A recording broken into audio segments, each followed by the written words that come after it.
Hello YouTube! Today, or tonight, I'm going to be making a cake for my, let's just call her Yaya. It was her birthday last week and we missed it, so I'm baking a cake now. Because I don't want to be doing physics homework, because it sucks. Yeah.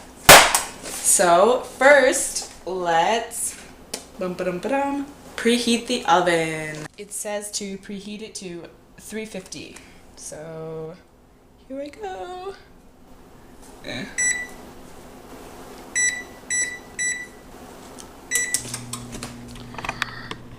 Dun dun dun dun dun! All the ingredients! Alright, so now that we've preheated the oven, the next step is to look at your directions. And I personally like to put the cake mix in first. I don't know. Personal preference. So just plop it in the mixing bowl.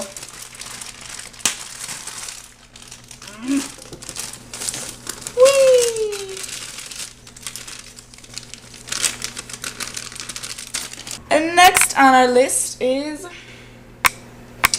well, anything. So we'll do 3 eggs, because eggs are fun to crack. I also crack my eggs a little strangely. I like to watch. I like to smash them on the table. It creates kind of a mess, but I don't really care. 1. I also like to put the eggshells back in here and finish, and drives my mother crazy. 2, 3. Next we'll put the oil, and the directions indicate 1/3 cup of oil. 1/3. I'm super particular, so if I screw this up, I will probably dump it until it's perfect. Perfect amount. So just pour that in there. And the last thing to add to this is 1 cup of water.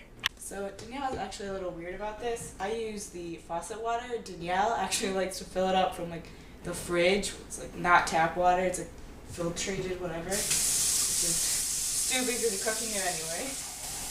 1 cup.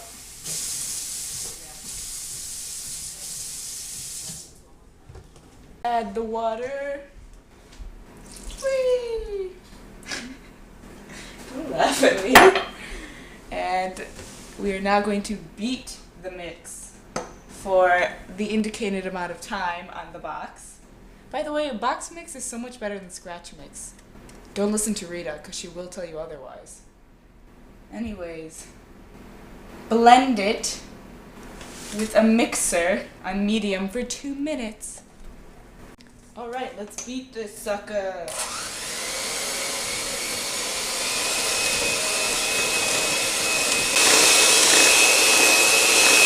And we are finished. Look at it, it's so pretty. And of course, the best part about cooking / baking is licking the beater thingies when you're finished. Just a little tip.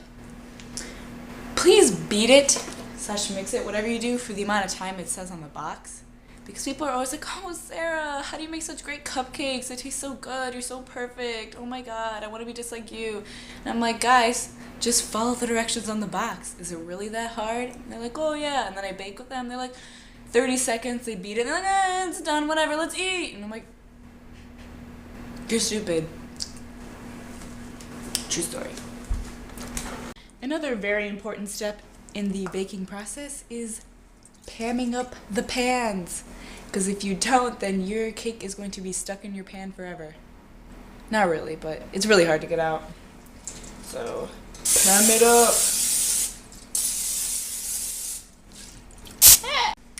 Now you have to pour the mix into the pans. I kind of suck at this, so just bear with me, guys.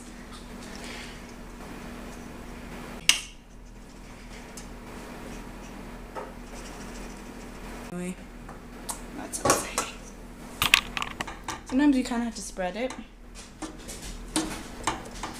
just so it's all even and spread out. It is now time to put our creation, a masterpiece, into the oven.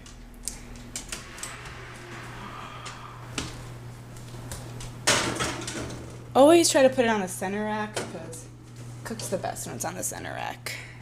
Now you check the box once more for how long. I did 2 8-inch round, so 34 to 38 minutes. And I have a pretty sweet oven, so I'm going to do 34 minutes. So set timer, 34, start. And we will come back in 34 minutes.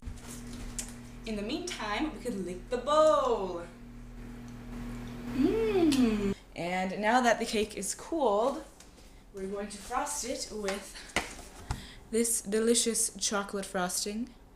Duncan Hines. I think it's the best. It's better than the Pillsbury by far. I don't know, it's just really good. And let's frost.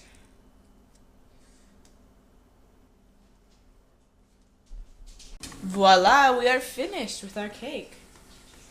We made it into like a double layer cake, so we put the 2 halves on top of each other, but first you frost the bottom half, so there's chocolate in between. And cake tip, do not leave it out for too long, like hours or like all day, especially if it's warm where you are, because it'll get moist and sticky, and then when you try to frost it, it'll just crumble apart. That's basically what happened to me like last week. I ended up just like picking at the cake for like a week. So yeah.